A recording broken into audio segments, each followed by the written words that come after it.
many times and I found myself giving up all the time because it's so difficult. I made the donut one. Well, that's your problem actually.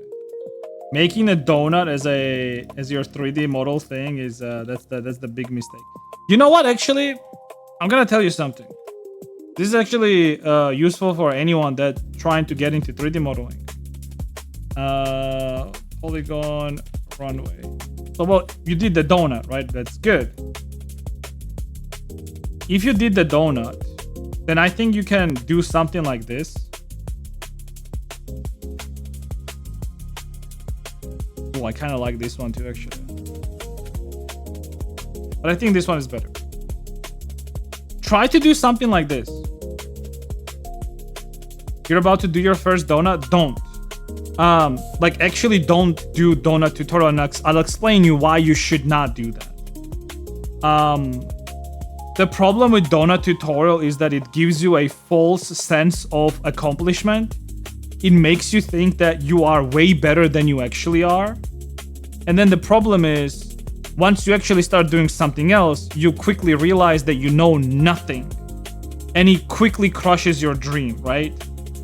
So it's better to start small and start properly than to start with something like donut tutorial that is a literally like spoon-fed information.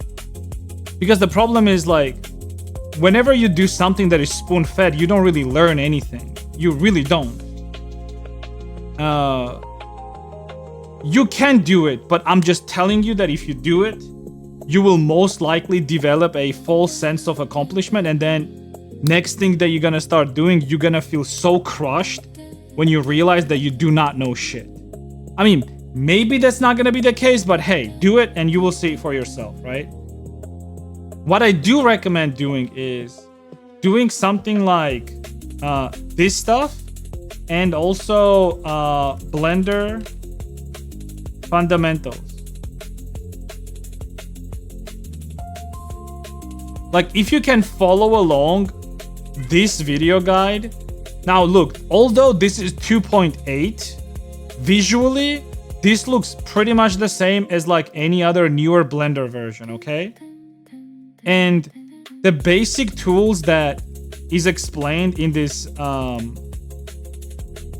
video tutorial guide, whatever you want to say. You see, like, there's a bunch of videos, right? This will give you a better understanding of Blender than anything else. Like, I'm not even joking. This will give you way better understanding of Blender. Okay? All you have to do is like open up this video, open up Blender at the same time. You can use any of the newer versions. Like I said, even though this is 2.8, like they are very similar anyways, right? So you do that, and just like whatever it's showing you in a video, do the same thing basically, right? Like the guy's gonna be talking to you, like move the camera around, get the feel for it, right?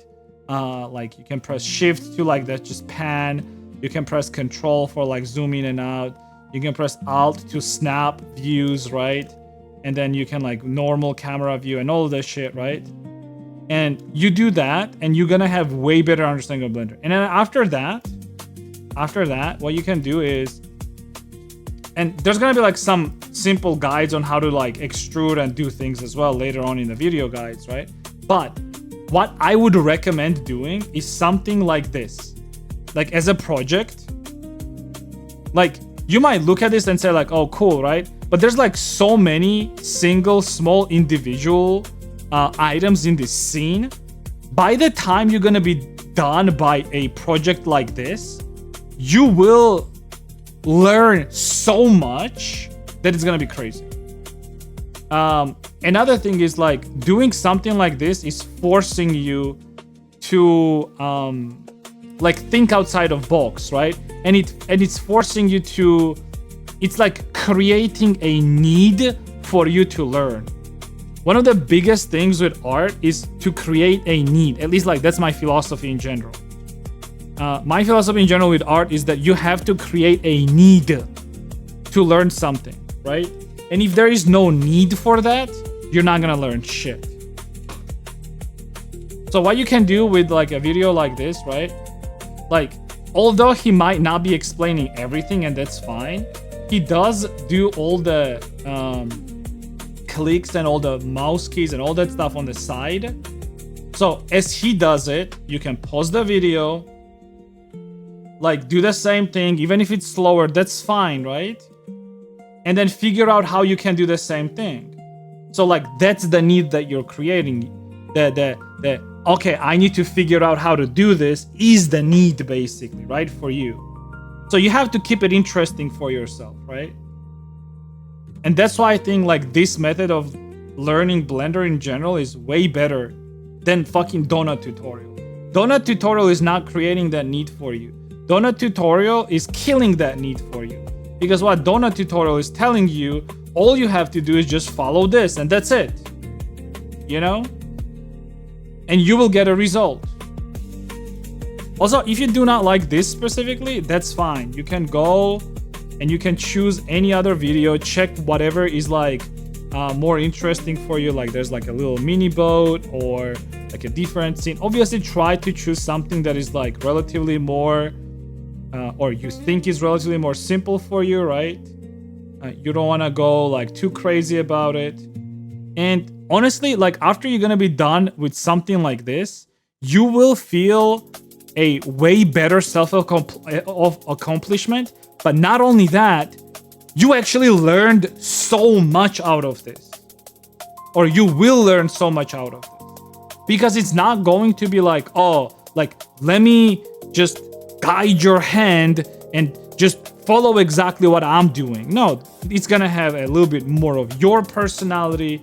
In the process of doing that, you can make objects slightly bigger or smaller or different in general. You can change their color and all of that stuff. You can like place those things in a different manner. For example, like he will probably show in a video later on, like doing like those Halo and Fable and all of that stuff, like how he did it. You can put other games in it because you will have the knowledge of how to do it. And all you have to do is just put something else there, right? Maybe you have other favorite games. Maybe instead of dog shit in Xbox, you want to put PlayStation here, right? You know, all of those things. Like create a need for you to learn something and it's gonna go way better. I made 3 models so far and each taught me that I lack so fucking much. Each taught me a lot. And I keep finding some shorts on YouTube that teach me a lot. I still do a lot of stuff inefficient. That's fine. It's funny that like, well, it's not funny, but like it's one thing that's like very important that you're saying is that you said you did 3 models already and each one teaches you something new. Like you have no idea how much I try to tell that people. I always try to tell people that one thing. It's like learn how to finish your models. Like you really should not go back and try to make them better and all that shit, because the thing is, whenever you're at the start of doing stuff, right, and learning things, like there's so much information and there's so much you learn in a short period of time.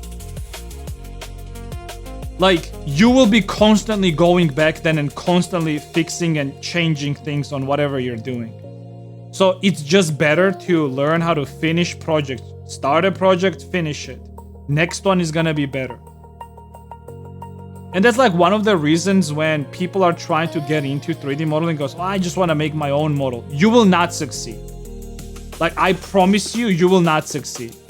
Because what you're really doing is you're stagnating yourself. By focusing only on one model, which is your model, and then you're trying to improve it. But the problem is, since you're not doing anything else but that model, you really don't know how to improve it. And then you get stuck. I see a lot of people in that loop where like they work on their own model, right? They do a little bit on it. And then like they're like, okay, like I'm stuck here. I don't know what to do. Then they start something else. And then they go back again. And like they're in this dumb loop of like constantly going back and forth trying to improve something. And tell them like, don't do that shit. Don't do that shit to yourself. Like it's better to like start and finish one project and then do next.